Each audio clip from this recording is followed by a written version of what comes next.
Welcome back sa SIBOL 2022 National Team Selection powered by Smart. Ako nga pala si Tio Ignacio at kasama ko dito si Renmar Reptar Santa Cruz. Pupunta na tayo sa isa sa pinaka-exciting na series ngayong gabi. It's the M2 World Champions BREN Esports versus the M3 World Champions Blacklist International. Maraming pwedeng sabihin dito. Renmar, binyagan mo na. Oh man, perfect introduction. It's M2 World Champs versus M3 World Champs. It's a new look BREN Esports versus a Blacklist International na andun pa si V-Wise. Andito rin maglalaro si Haji, but they also have two new players with them. They have Dominic and they have Al. I've been seeing some of the clips from their streams, really working hard to get that chemistry going. And I'm excited to see this new look Blacklist International. Equally, I'm also excited to see this new look, or even more new look, BREN Esports. Based on what I've been seeing from the previous games sa qualifiers, BREN Esports is really doing a lot to give opportunities for their new players, for Joyboy, for Saksa, for Granzu, and for Kevs as well. And I believe, if I'm not mistaken, Few is gonna be playing with this squad today. So it's also someone with gold medal experience, Arcangel Angelo Kyle Arcangel, one of the first gold medalists for the first SIBOL team. So this is gonna be such a great matchup. It's new look BREN with a gold medalist Few against a Blacklist International with V-Wise, with Haji, with two new players. Excitement cannot be contained. If only I could get out of this frame. Excitement cannot be contained. Feeling ko magkatabi tayo ngayon sa casting desk na natulak mo na ako ng konti. Pero yung tipo na parang yung excitement lang yung konting nag-aambahan na tayo. Kasi man, this is super exciting for everyone watching right now. Para lang sa mga interesado, because this is full 2022 National Team Selection. Hindi to basta-basta eh. Itong matchup na to, even if you're seeing like new players from both squads, these are two legendary Filipino squads, no? Meron tayong isang BREN Esports na nanalo ng M2 World Championships at meron din namang Blacklist International na nanalo ng M3. So these are world champion organizations fighting it out in this last series of the night. So kung hindi pa nagsisimula, na hindi pa tayo napupunta sa ating draft, sa ating mismong game number 1, tawagin nyo na lahat ng mga tropa nyo. Share the stream already. Mag-view party kayo kung saan man. Sabay-sabay kayong munod. Enjoy MLBB together. Even if separate kayo sa mga bahay nyo. This is the time to do it. This is, kumbaga, ang ganda ng oras. Prime time, 7 p.m. Blacklist International versus BREN Esports. Let's talk about the veterans a little bit. The matchup in the mid lane is most likely, well, depende na pala. It's most likely going to be Venus versus Few. We've seen this countless times already. It's going to be exciting because both of them are really good shot callers, and the battle of the brains is something that's underrated. Yung hindi natin masyado napapansin, but this is something that makes these squads really good. Yeah, for the side of BREN Esports, yes, you'll be seeing a few in the mid lane, but it's also good that you have very experienced players. Joyboy, Vincent de Guzman, has been trying his absolute best to get into the MPL for the longest time. Finally found his opportunity here with BREN Esports. And the good thing is he has his fellow former Archangel brother in Kenneth Fedelin, Saksa, in the jungle. They've played together for a long time. They have that experience together. So Joyboy and Saksa, the familiarity is there, and they'll need that familiarity, especially when you're going up against a great combo in what could be V-Wise, Villa del Rosario. That's the last name version of V-Wise.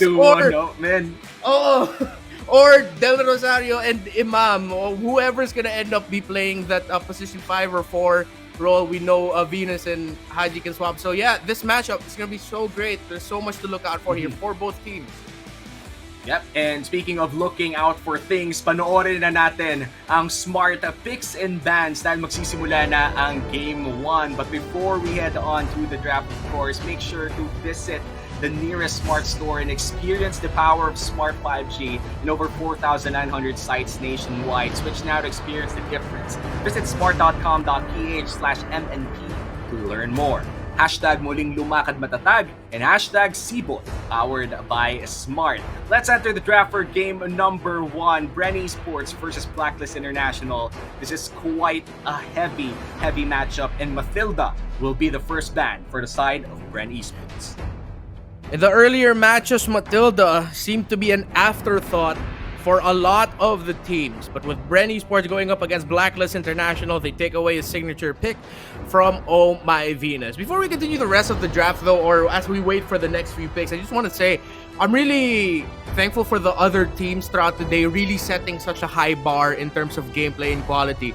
All the teams that played so far today, from Onyx, NXP, Omega, RSG, Origin, El Ganador, I'm really excited to see who'll end up becoming the national team for the Philippines in esports, the new SIBOL team. Kasi sobrang nakaka-proud talaga na ganito yung quality ng laro na nakita natin sa mga teams na gusto lang talaga nila maging chance na i-represent yung bansa natin, na iwagaywa yung bandila ng Pilipinas sa eksena ng esports. So, as we go into the last match of the day, sobrang malaking thank you to all the teams we've seen so far today to really set a high bar for this final match as Yuzong gets taken away by BREN Esports. BREN Esports taking away a position 4 or position 5 with that Mathilda. Ito, Sureball, XP lane ban naman. Yuzong ang tatanggalin ng BREN Esports. Blacklist International, they seem to focus on that core role. Tatanggalin nila ang Hayabusa, kasabay na rin ng Valentina. We did see ang kapangyarihan ng isang Valentina with also world-class player Greed o Baloyski from their match earlier. Kaninang hapon pa yon. Ngayon na gabi na, Blacklist versus BREN Esports. Fovius ang magiging huling ban ng BREN Esports in the first banning phase. Ooh, some unique bans that we're seeing here, but a lot of it seems to be respect as well. Saksa in the jungle for BREN Esports. You don't want to give the Hayabusa into his hands at the same time. Nakita natin, Valentina has been a consistent ban all throughout, has always showed up in every draft. Kung hindi siya nababan, siya ay napipick. So for the last ban here for Blacklist International, it's been a while since we've seen both of these two teams. They might decide to take away a comfort pick in the mid or support role if that's what they're looking for. We've seen some unique bans all throughout. They might even take away the glue. Let's see what the option will be here for Blacklist International. Whoa. Wait a minute. Is this actually real for Blacklist International? Can we get the confirmation? All right. Seems like we're gonna. Yeah, it seems like we're getting a re-lobby, if I'm not mistaken. Yeah. Oh, yes. We will have a re-lobby, of course. This is the SIBOL 2022 national team selections. We are not here to play around. Having a non-ban in the third ban of the first banning phase is not a viable strategy. So, hindi yan strats, guys. Hindi yan strats. Alam ko may mga magsasabi dyan na strats yun, na walang ban, stuff like that. Pero magre-re-lobby po tayo. There must have been something that went wrong. But, man, SIBOL 2022 national team selection, this is something that a lot of people waited for, especially this match, Blacklist International versus BREN Esports. This is our first look, at least sa stream na ganito kalaking tournament ng BREN Esports. Dahil, alam ko, ewan ko kung marami magagalit na BREN Esports fans dito pag pinag-usapan natin yung Season 9. Kasi, aminin na natin, hindi naman ganun kagandahan ang nangyari no Season 8 rather. Season 8, hindi masyadong maganda ang nangyari sa BREN Esports, finishing at 7th or 8th place ata. And this is a new look. And if ever they do win against Blacklist International, kahit one game or even winning this series, this is good news for BREN Esports, right? Yeah. It'll be great news. Honestly, in terms of the big movements that we saw in the off-season, BREN Esports had a great off-season as well with their new players, their new introductions, a lot of which from a former Archangel squad. So the chemistry is already there. You just need to put it all together for the rest of the remainders of the BREN Esports team. I mean, Few is still here, Lusty's still here. Reba's gonna be taking a break for a season, but actually he's listed as a sub for the SIBOL 2022 national team selection, just in case. But I like how, as early as now, the opportunities really are there for a lot of the new players to make a name for themselves, while at the same time showing that, yes, it's their first season, but gonna be part of an MPL team or in the MPL, pero handa na sila. And that would be great if they could actually show that against Blacklist International here. And Blacklist International, on the other hand, no, if we look at the roster that they have, sadly, hindi natin makikita si Kevier. No? A lot of people are excited for their new core for Season 9 Kevier, but sadly, he's not in the roster right now. And let's focus on the two new players that they have instead in this roster. It's going to be Mr. Dominic Soto, or Dominic na lang for short. Real name, no? Parang kanina yung sa El Ganador, si Richard. Ay, si Joseph. Joseph din ang kanyang pangalan. And Lee Gonzalez, who's also known as Owl. So Owl and Dominic will be our new players for Blacklist International in this series. And it's going to be exciting to see on how they're going to play around this. No? Kasi being new with a, let's just say, a very historically dominant squad, the pressure is on. Like, BREN Esports, on the other hand, Season 8 wasn't that good for them. So yung pressure sa kanila hindi gaano kalaki. Kumbaga, the only pressure that they have is trying to match M2 BREN Esports. Pero ito kasi recent lang eh. Imaginein mo, you're gonna get compared with M3 MVP OHEB if ever you don't play as good as OHEB. And that is really something big. Pressure para sa Blacklist International, sa new players nila. Yeah, I don't know if I'm like Dominic or Al here. Oh, of course, I know they're gonna be just trying to do a good job, and I don't think they should focus on like the comparisons that they might end up having kay Edward, kay Oheb, because that's who they are. Edward's Edward, Oheb is Oheb. This is a great opportunity for Dominic and Al to just make a name for themselves. You don't have to play like Edward and Oheb because there's a reason why Blacklist International got you to be part of the SIBOL 2022 national team selection process. There's a reason why the organization looked at these two players, looked at Dominic and Owl and said, all right, we want to get you. We want you to be part of our SIBOL national team selection squad. And I'm excited to see how they're going to make a name for themselves. Equally so for the new faces that we have there in BREN Esports, for the same reasons na mga sinabi ko kanina. There are some new faces here in BREN Esports that if you're mostly just an MPL fan, won't be familiar to you. But if you're a fan of the teams outside of the MPL, you're gonna be also rooting for them kasi tagal mo na sila nakikita in the non-MPL scene, really trying hard to get into the MPL. Now, they've made it with an MPL team, and they're also trying out to be the next team SIBOL. So there's so much, there's a lot to prove for the new players for both squads. Not so much as to comparisons to the past, but more of like, ito yung introduction nila eh. Nakita natin throughout, has been a good introduction for players like Ureshi, Outplayed, a Donut, a reintroduction even for Light and RSG, who played fantastic for RSG. It's that kind of proving ground. And at the same time, dun yung papaglabanan mo yung country pride eh. Kasi at the end of the day, yes, you're fighting with your teammates, with your org, pero gusto mo maging SIBOL team. The same SIBOL team who won a gold medal in the first time we saw esports as a medal event. They made history. Of course, bilang Pilipino, gusto talaga nila i-continue yun, na to be part of that team who could potentially make history again. Yeah, and honestly, kung ako player pa rin ako hanggang ngayon isipin ko, gusto ko lang ng Pilipinas jersey na legit. Yung tiyo na may Pilipinas jersey ka with your IGN on it. Hindi naman napaparinig. Hindi naman sa ganun. Pero okay lang as a caster, sige, okay lang. Kung bibigyan tayo ng jersey, sige, hindi ako magrereklamo. In fact, kung gusto nyo, bakit hindi? Pero yung like the pride of having that jersey on, knowing that you're representing not just your organization but the entire Philippine squad is something else. Ito yung mga tipo na kahit lolo ka na, ipapa-frame mo yung jersey na yun. Ilalagay mo yun sa loob ng kwarto mo. It's a reminder of how great you are as a player. And this is quite a historic event. And for the viewers right now watching, this historic event will not be possible without you guys, of course, na sumusuporta sa ating mga teams. So habang di pa tayo nagsisimula at inaantay natin ang Blacklist at BREN Esports para magsimula ng kanilang laban, share nyo na rin muna yung stream. Kausapin nyo mga kaibigan nyo. Let's all watch and enjoy SIBOL 2022 National Team Selection powered by Smart. Now, Reptar, I think this is the last topic bago tayo pumasok ulit sa ating pick and ban phase. New players, new blood. We have seen them succeed for the past few matches. This is going to be no different, of course. Kaso both teams are MPL teams na ulit. Hindi na to amateur versus pro. Both teams have rookies. And man, what can we expect from this pro versus pro matchup with very new faces inside the roster?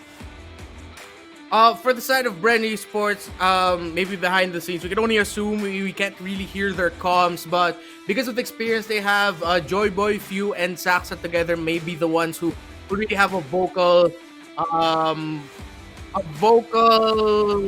expression or be really vocal behind the scenes to really help lead the team to victory. While at the same time, for the side of Blacklist International, you'll still have the retaining V-Wise, you still have Oh My Venus, still have Wise, and you also still have Haji. So I expect them to also be the more vocal ones. So if you look at it, actually the members of the team we're expecting to be the most vocal are the junglers, the rogues, and the support. Joyboy, Few, and Saxa versus Oh My Venus, Haji, and Wise. Even on the side of Blacklist and for BREN Esports, it's newer names, Kevs, Granzu for BREN, Dominic, and Owl. They'll be the ones holding down the side lane. So there'll be a lot of focus, actually, for the Rogue 3. And I'm really excited to see it. Hopefully, we'll see the game in a bit. But yeah, patulad nyo lang, hintay lang namin, ang back setup, teams fixing everything again, trying to get back in. I'm also waiting for the draft. Wala sa amin yung pag-call ng draft o papasok ng draft. Subukan natin. Di ba nagagalit na ba? Tingnan ko ha. Oh, di ba? Wala. Actually, let's take this time as well to, of course, read comments from our fans. Siguro kung meron tayong mga magbabasa dyan ng konti.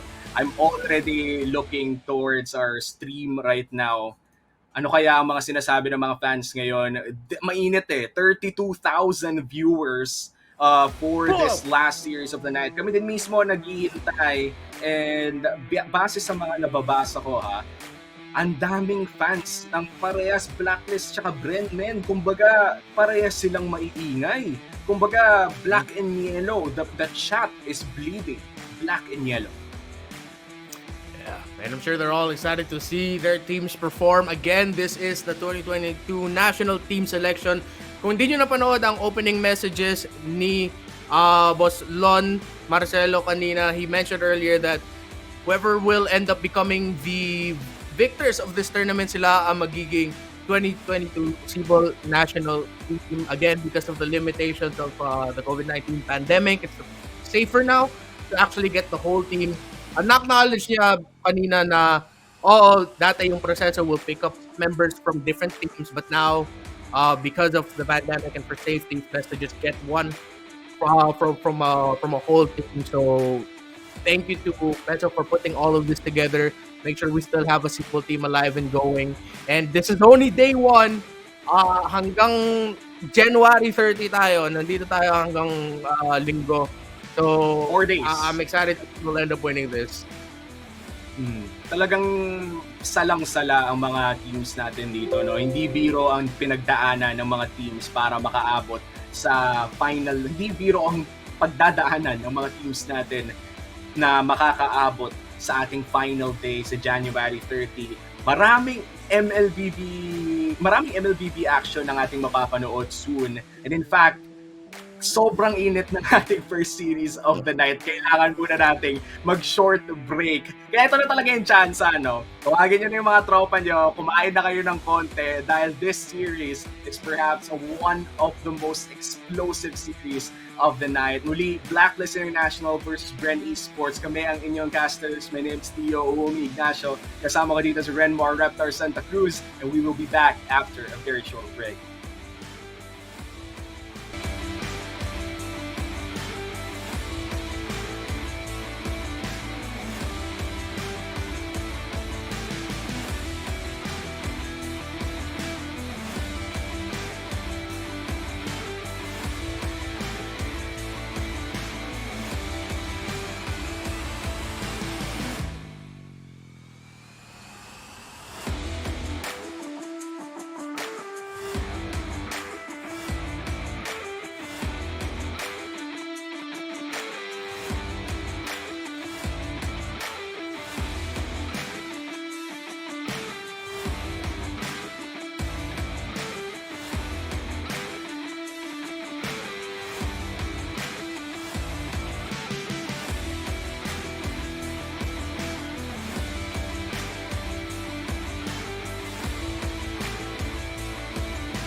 Welcome back sa SIBOL 2022 National Team Selection. Maraming salamat sa paghihintay at sa pagpapahaba ng pasensya nyo para sa BREN Esports versus Blacklist International. Muli kami ang inyong casters. My name is Theo Uwomi Ignacio. Kasama ko dito si Renmar Reptar Santa Cruz. Pumasok na agad tayo sa Smart Pick and Bans. And of course, before we go into that, your team sure to is visit banning. smart.com.ph/MNP to learn more about the Smart 5G.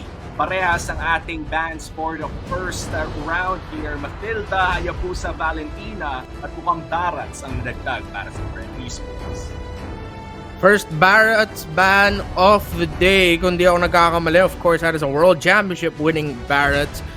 Most likely would have ended up in the hands of Wise, but for Blacklist International, they played either in the XP or in the jungle. So it's a flex pick there for Blacklist International. So BREN Esports also wanted, just like earlier, took out the Matilda, and Blacklist still pretty much sticking to the Hayabusa and Valentina ban, affecting the abilities Your of team is Saxa, banning. and at the same time, potentially few rocking a terrifying Valentina pick. And looks like a lot of focus on the XP lane here. Galing sa BREN Esports, tinanggal ang glue at tinanggal na rin ang Barats. Tinatanggal talaga nila yung mga tanky na taga-panggulo, mga pang-set na rin na pwedeng manggaling sa Blacklist International. Tingnan natin kung ano bang gagawing final ban ng Blacklist International sa kanilang last ban of the first banning phase. Mali yung lumabas kanina, no? Non-ban yung nakita natin. So this is going to be something new for the side of Blacklist. Blacklist International have a lot of options. They can be safe and take out something along the lines of a Paquito, or just like as we heard now, they actually decided to take out the Eve. So really minimizing the potential picks that you can pick up for a high impact mid laner such as Eve and Valentina. BREN Esports on the clock now. First pick. They can pick up the Paquito if they want to. A lot of options that they can go for at this point. It's looking like Paquito is looking like a very, very safe pick. Let's see, ito yung mga yung drafting natin is actually battle of the analysts and the coaches. In terms of analysts, let's just acknowledge that may bagong analyst ng Blacklist International, Mr. Aniel Giandani, master the basics, isang content creator for MLBB na analyst na ngayon ng Blacklist International. Meanwhile for BREN Esports, I think solo coach si, of course, ang nag-iisang Francis Glindro, Coach Ducky. Esmeralda ang kanyang pipiliin bilang priority pick for the blue side. Yeah, so this is also just an equally safe pick. Picking up the Esmeralda. Most likely going to be going to the XP lane unless they have any other plans that we're unaware of. Selena was wide open. And of course, with few in the lineup for BREN Esports, would have been a really great pick. Selena ni Few. Sobrang iconic na hero at player pairing yon. For Blacklist International, the Rafaela is open if they want to pick it up early. Or the Edith, actually. Edith is open. They pick up Wise SS. I'm so excited for this now. The YSS already up online for Blacklist International, and the Edith as well. My God, this is our first Edith game of the day. Correct me if I'm wrong. Wala pa tayong nakikita ng Edith, di ba? Yep, we've seen an Edith ban, pero wala pa tayong Edith game na nakita. One of the newest heroes on right now before Yin came out. And Edith could either be placed in one of the side lanes or pwede rin siya laro in tank role.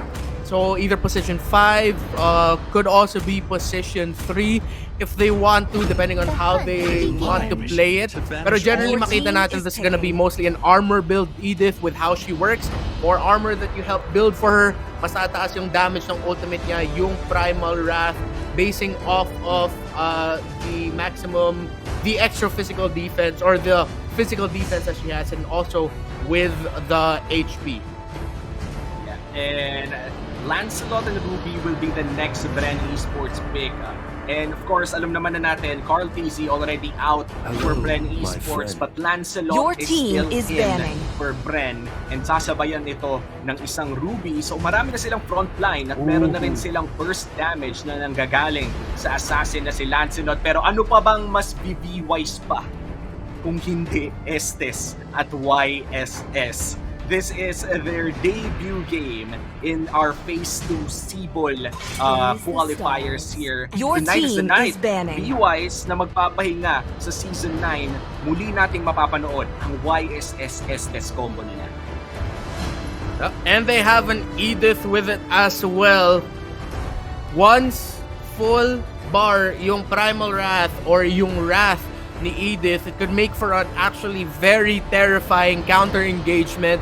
Once out of Phylax, once nasa marksman mode, si Edith with the damage coming from the YSS also could be a scary thing to go up against, considering na meron ding healing na mabibigay yung Estes as group healing as well. Of course, a signature Ube playstyle for Blacklist International. So I'm loving the first 3 picks for Blacklist Your right now. team is For BREN banning. Esports as well, respectable first 3 picks. I like how Blacklist actually took away that low Yi. Could have been a really great option for BREN para mapares sa Ruby, para mapares din sa Lancelot. Help set things up for the Lancelot to deal damage, dash out, and we know this Ruby will be doing its absolute best to be very disruptive sa formation at sa lineup ng Blacklist. So I'm loving the draft so far for both teams. I also like how BREN Esports decided to take away Clint, and that is also going to be an option for Blacklist International in the gold lane. So these two teams, man, you're seeing the battle of the minds here, how well they know each other right now, and I'm just loving what we're seeing so far from the draft.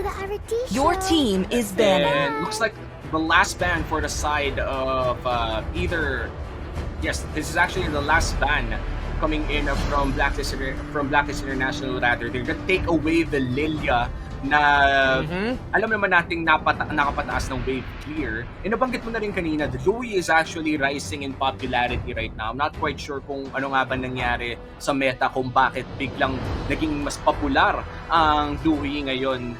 And Louis, as you said, is very anti-Ube.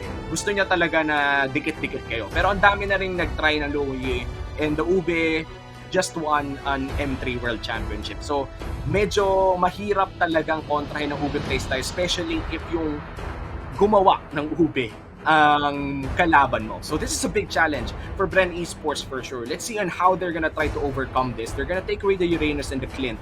Wala nang tangke sa XP lane. Tinanggalan na ng Blue, tinanggalan na ng Uranus, and Esmeralda will be very much happy kung sino man makalaban niya sa XP lane na yan. Because as far as I know, Yuzhong na lang ang isa sa mga pwedeng big threat for the side of Blacklist International.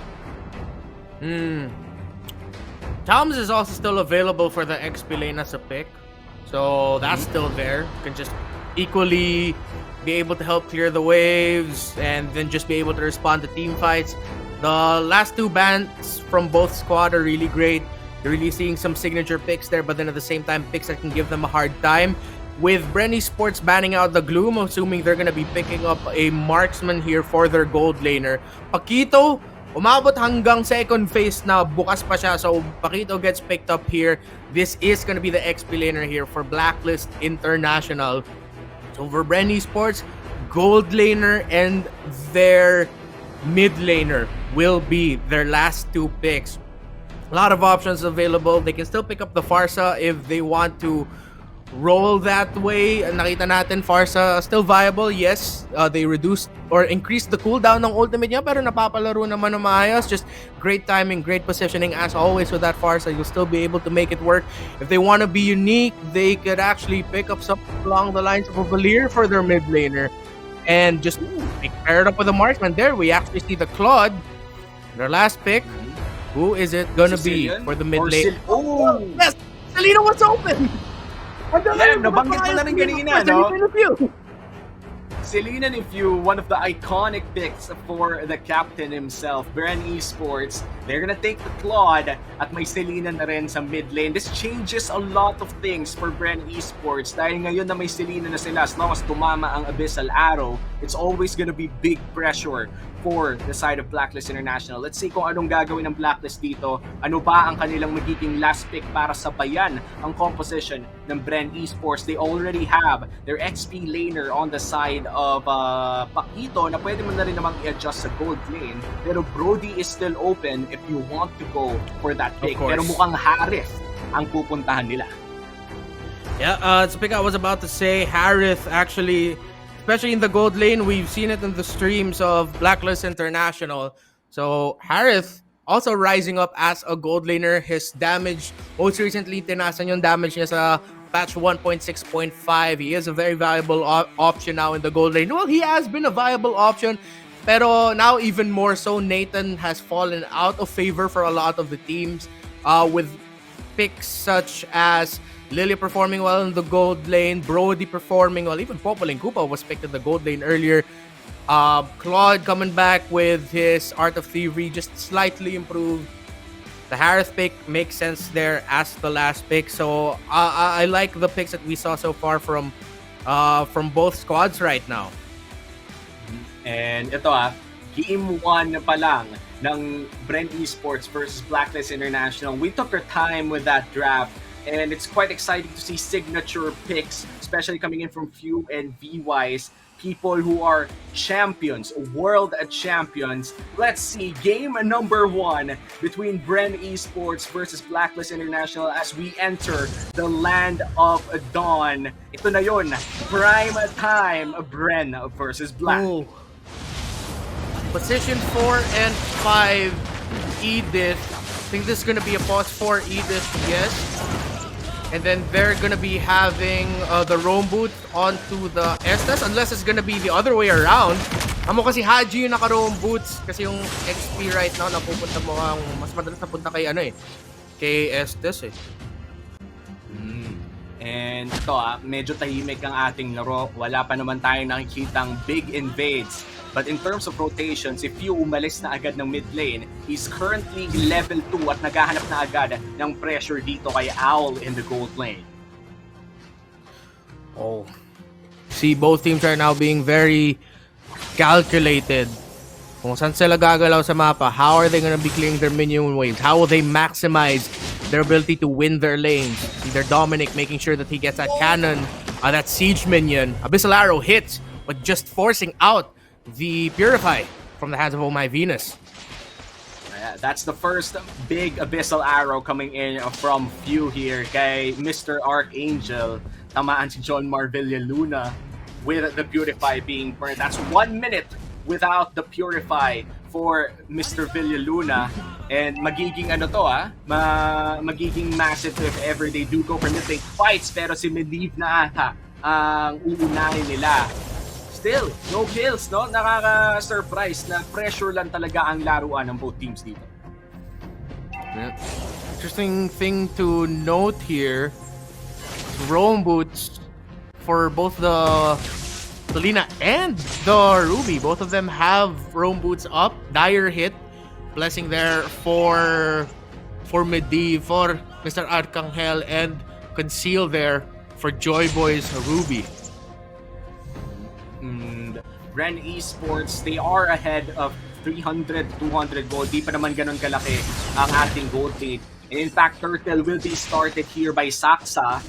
Mukhang Turtle secured na ata at binigay lang ng libre ng Blacklist International. Alam nilang power spike ng Lancelot ngayon and they shouldn't fight that or contest ng agad-agad. This Claude on the hands of Kev on the side of BREN Esports, killing spree emblem niya. Slightly nerfed. Instead of 15% of a heal, you get 12% heal, but it is still an impactful thing to have na pag nakuha ng kill dun si Kev, so be able to heal through it. Same thing goes for Saksa Jago. So Blacklist International has to watch out for that. They're gonna need to be able to burst down that Claude or that Lancelot. If not, they're gonna be seeing team fights turned around in their faces if they're not careful. But right now, both teams doing a really good job of just maximizing the farm that they can get. Dahil yung unang turtle na punta sa side ng BREN Esports, of course, they have this very small lead early on, but Blacklist International still keeping it close. Great play by both squads so far. Abyssal Arrow Here hits. comes Abyssal Arrow, Haji. Medyo mabilis lang naman pala yung stun na yon. Kinailangan mag-back agad ni Few. And ow! Another That's one.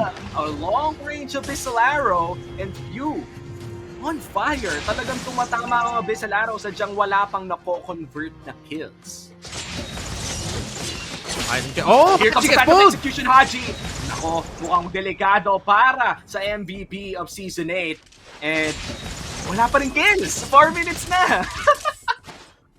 Around late into the 5-minute mark, makita natin yung flicker babalik dito ni Haji, babalik dito sa kamay ni Haji. But since BREN Esports were able to force out a flicker, they have one less thing to worry about. Of course, the setup potential from an Edith flickering in and then using that second skill, just like an ejector combo toss from the Jawhead.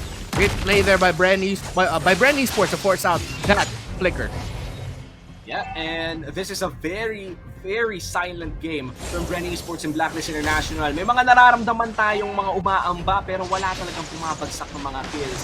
And right now, no, Turtle will be started by BREN Esports. Happy here and Dominic. Nako, napakagandang hila galing kay Joyboy.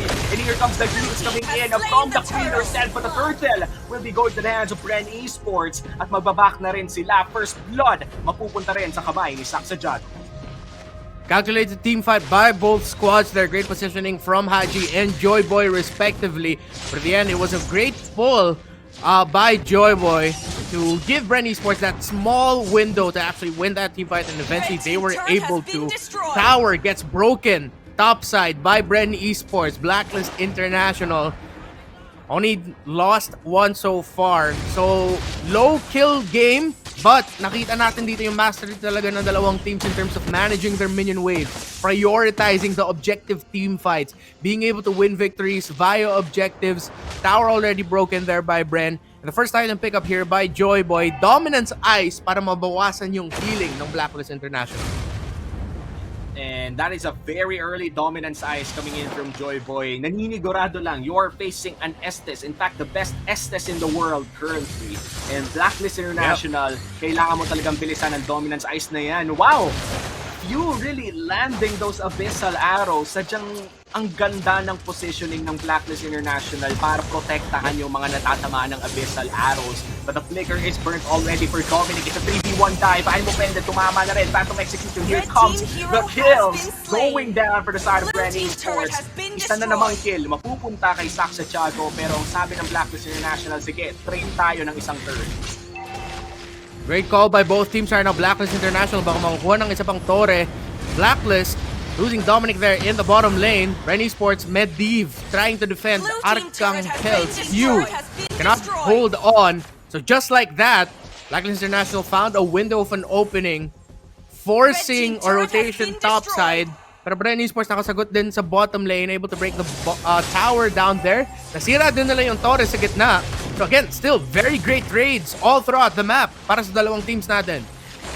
Yeah, and the gold lead is just 1.5k gold lead for the side of BREN Esports, no? Pero Turtle na naman ang sisimula ng BREN, and mukhang controlled nila ang lahat ng Turtles sa laro na to as Lord na ata ang sunod na lalabas. Blacklist International, they're slowly losing the early game, but this is quite expected, no? The Lancelot really does take a very short time to have a power spike like this one.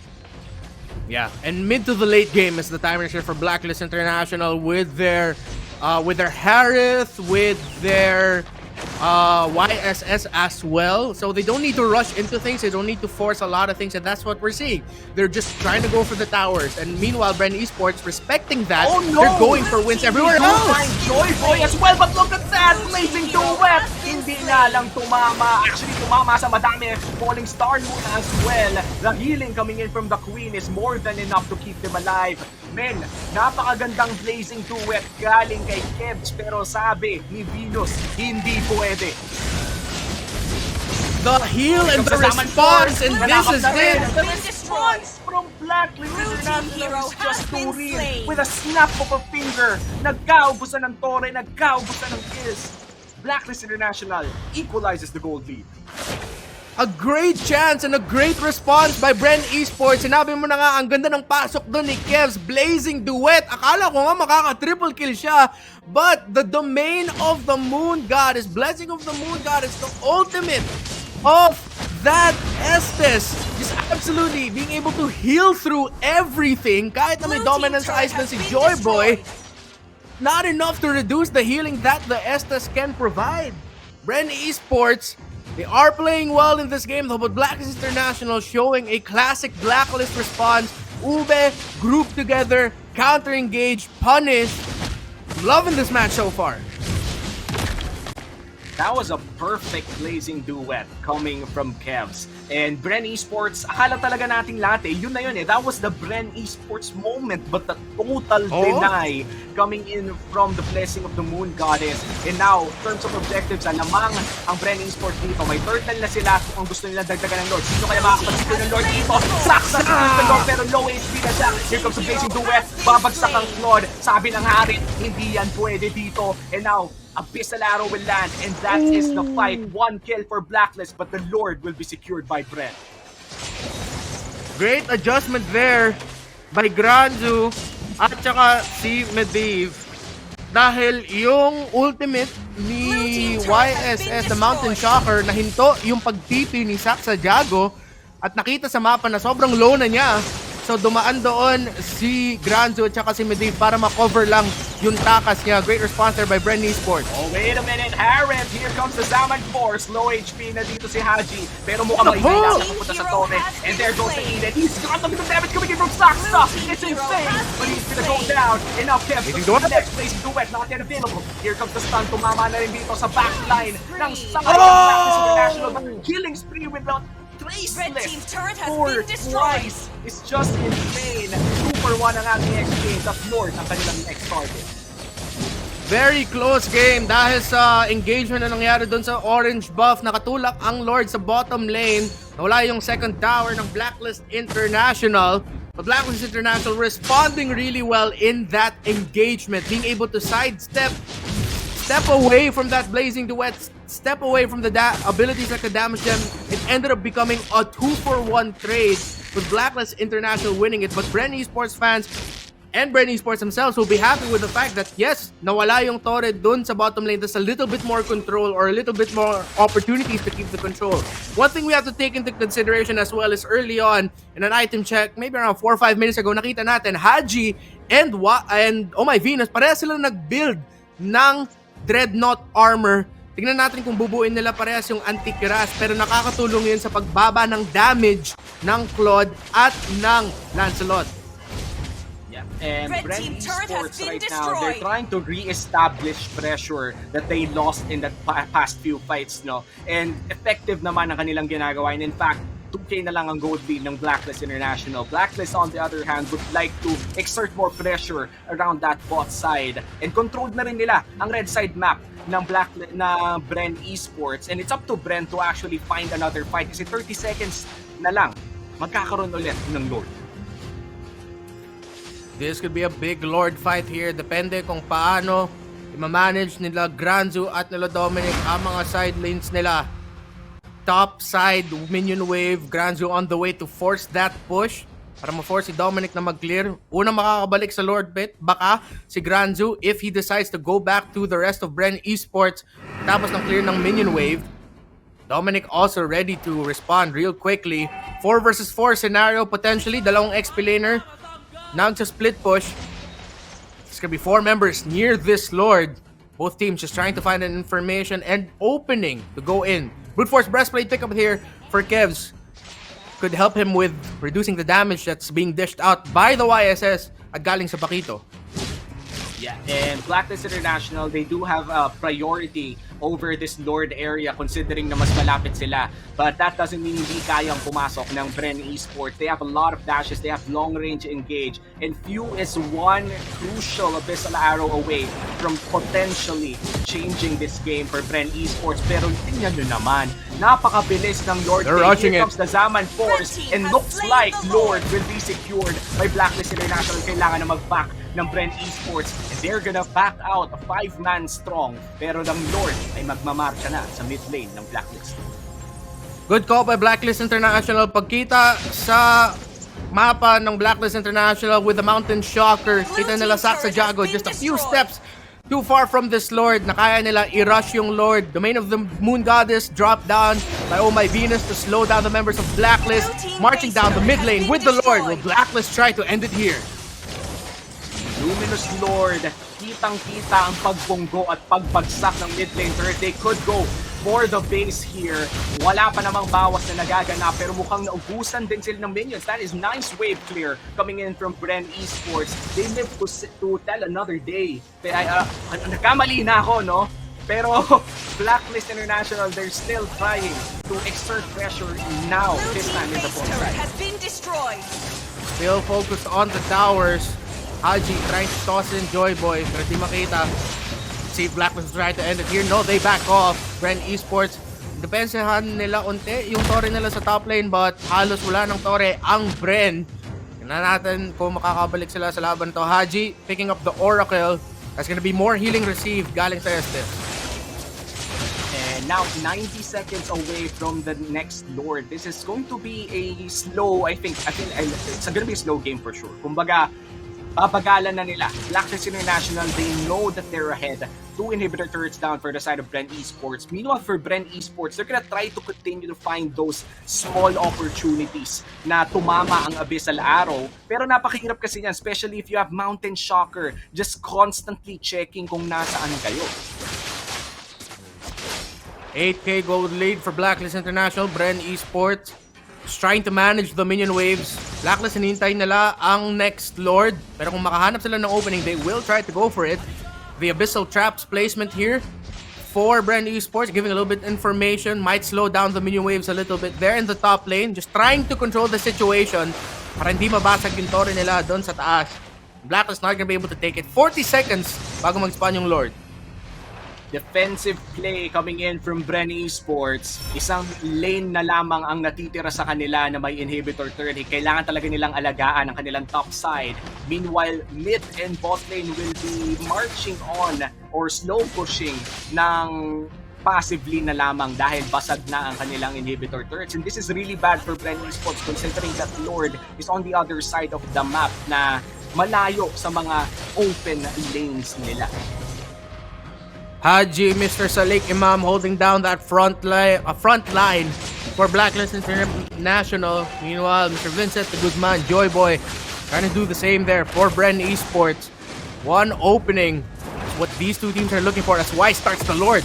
Well, this might just be the opening. Haji gets pulled in together with Wise, but the burst coming in from Saxa. Wise is down. Blessing the Moon Goddess, hindi na nakil ang kanilang core. And here comes the Lancelot. Here comes Joy Boy na buhay pa rin. And looks like Kevs. Hindi mapupunay Wise. Nandun pa rin pala. Hindi basta-basta bumabagsak ang core ng M3. And now Blacklist International, they're gonna take this Lord. When akala ko talaga bumagsak na si Wise doon kasi nasa gitna siya ng Thorn Throws. Pero clutch pa yung heal ng The Queen. The second chance, the healing power of that Estes na naman ay isa pang gandang setup galing sa BREN Esports. Alam nila kailangan nila abutin si Wise doon sa Lord Pit. And if not, sasagot si Wise doon sa laban na yun. And it looked like it was a win for BREN Esports again. Kevs with another beautiful entry with that blazing duet. Undeniable great setup by Joy Boy. Granzu got to hit the falling star moon, but Blacklist International was able to respond and was able to readjust mid-team fight again to make sure they stay alive. And of course, the healing from the Estes, malaking bagay din binibigay ng healing galing sa Estes. Men, hindi ko na ma-explain. Talagang nakita ko sa sarili kong mata nasa gitna ng Thorn Throws si Wise. Pero napabuhay pa rin ang Queen. Ako nahuli ang isa. And there goes Alda. Here comes the Blessing of the Moon Goddess. Wala pa rin babagsak para sa ng Blacklist International sa double kill para sa hari. Sunod-sunod na nagbabagsak na rin mga heal na nagagamit sa Blacklist International enough para mabuhay sila. At face na nga kanilang fall. And day 1 goes to Blacklist International. What a great showing from Blacklist, but also a great showing for BREN Esports. Kaya ito yung laban na sa prime time eh. Ganda ng pinakita ng dalawang teams, pero nakikita natin na sobrang menacing pa ng Estes. Wala pang M3 skin yan ha. On the way pa yun.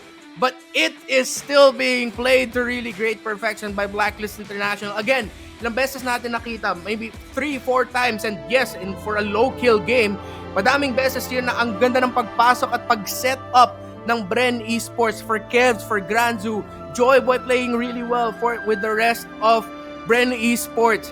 Not a great game in terms of the score for Arcangel, but you can't really blame him dahil lagi nag-uubi ang Blacklist International kahit ilang beses na tamaan ni Few yung abyssal arrows niya. Sobrang risky na pumasok para makapag-combo with the Selena, so you really cannot blame him for the score that they got. It's what he was up against. This was a fantastic game from BREN Esports, don't get me wrong, but Blacklist International playing to their strengths, parang walang nagbago. Well, the Edith is a new pick there. Yes, they have 2 new players, but they're still playing incredibly well. A great showing from both of these 2 World Championship winning squads and organizations. Oh my god. In fact, let's already watch the smart plays of game number 1. This is quite the high impact, high tension game that we're watching. Man, promise talaga. Para akong nababaliw kanina kasi every time in a big team fight, I see Wise at around 100 HP. And then suddenly, biglang puno ulit yung HP niya, men. Bakit parang pag si Venus yung gumagamit ng Estes, parang may sariling buff? Parang sa kanya lang gumagana na ganun. Kahit na nerf yung favor, na binawasan yung healing ng favor, sobrang taas pa rin ng healing ng isang Estes. And even though Esmeralda is going up against a team with a lot of shields, nahirapan dito si Granzu sa paggalaw. There's a good amount of crowd control as well on the side of Blacklist International and great amount of burst damage. Again, Wise, relatively undisturbed again, farming up incredibly well and positioning really well. Ilang beses na nakapag magandang blazing duet doon si Kevs. But again, just really great answers every time from Blacklist International, even though BREN Esports were playing incredibly well with what they have and trying to find the openings that could help them turn this fight around.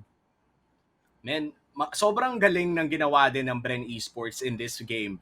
I mean, for a squad that's technically new to pro scene, of course, marami dito mga rookies pa rin. They were able to go head-to-head in the early game against M3 World Champions. And alam ko M2 World Champions din naman, M2 World Champion din si Few. But then again, we're looking at a very different squad eh. Ibang-iba na eh. Si Few na lang in this game ang talagang M2 World Champion. And the rest are practically new people. And nakasabay sila kahit papano. So exciting ko anong lalabas sa game number 2 of this series. But man, Blacklist International as dominant as ever.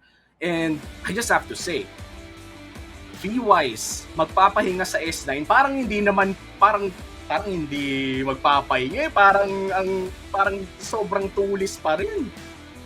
Yeah. Definitely still there, but so far after this game number 1, the new players for both squads, I love what they showed here. Saksa being able to win key retribution battles against Wise to secure the turtles early on. Of course, Kevs, ilang beses na natin, great entries with the Blazing Duet, just able to survive through it.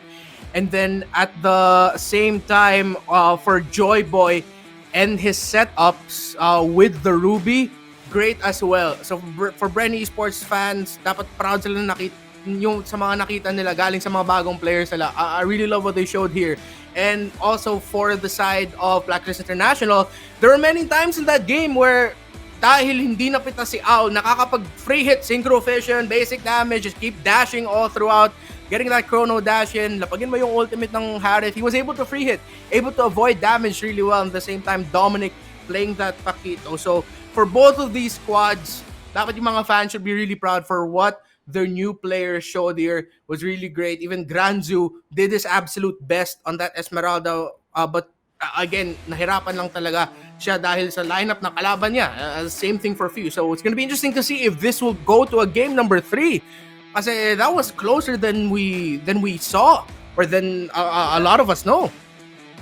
Definitely may chance na umabot to ng Game 3. For BREN Esports fans, yan ang kanilang aasahan. Para sa Blacklist fans naman, of course, gusto nilang umuwi ng undefeated.